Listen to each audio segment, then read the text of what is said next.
गायक ब्रिजभान मतवाला आप लोगन के बीच में एगो गीत भेज रहा बानी, जौना का recording Shyam recording studio Azamgarh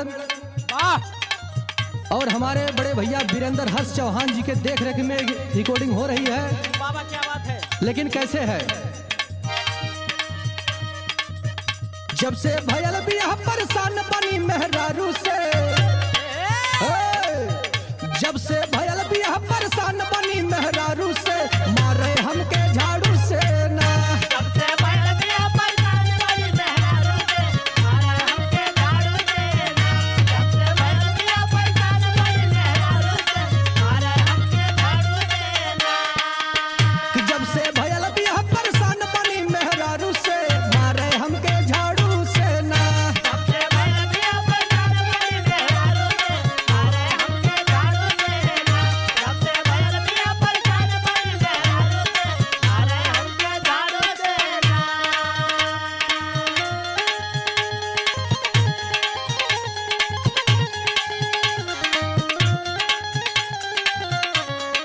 क्या बात है।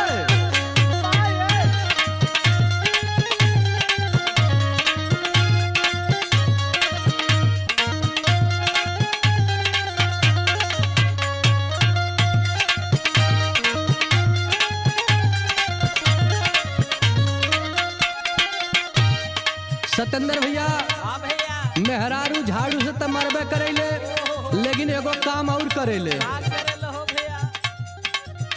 सुतुटी हमरा के गरियावे, हमरा के गरियावे, हमरा के गरियावे।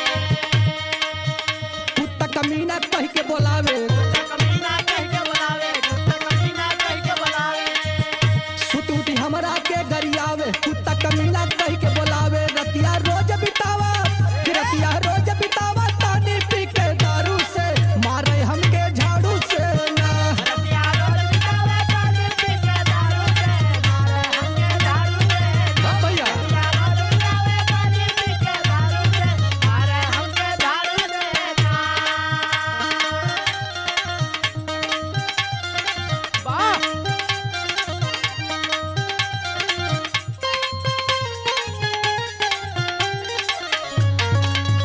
अरे वाह।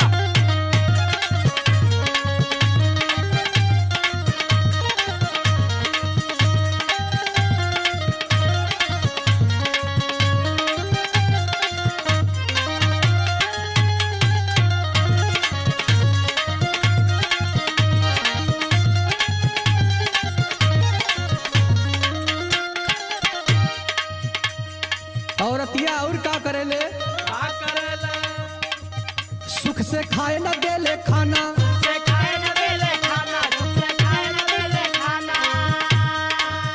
घूमे खातिर करे बहाना, घूमे खातिर करे बहाना, घूमे खातिर करे बहाना।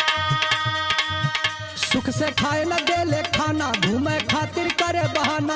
ऐसे निक बसाली, ऐसे निक बसाली, इज्जत करेले साढ़ू के, ई मारेले झाड़ू से ना। ऐसे निकम वाले इज्जत करेले झाड़ू के, मारेले झाड़ू से ना।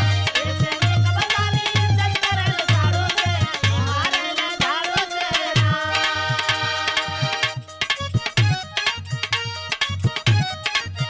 वाह भैया,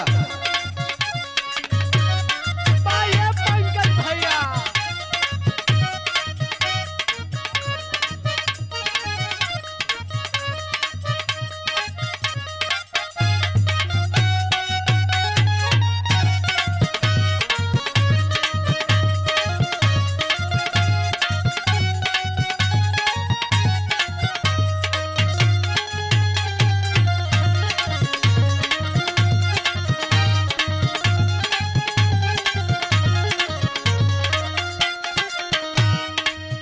तो संजय भैया, अगर मेहरारू गड़बड़ मिल जाए तो बड़ी दुर्गति होले। कपार फोड़ दे भैया के होले।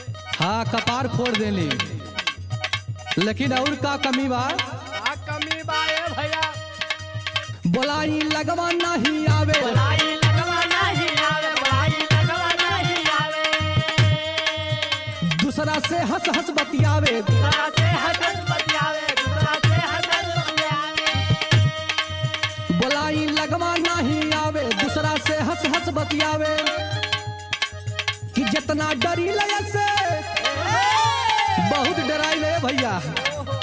जितना डरिल ऐसे डरिल ना कंगारू से मारे हमके झाड़ू से ना।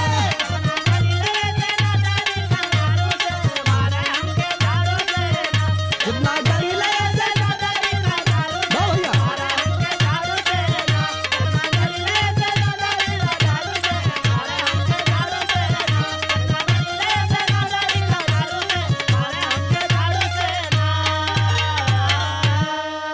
कि जब से भयल बियाह परेशान बनी मेहरारू से मारे हमके झाड़ू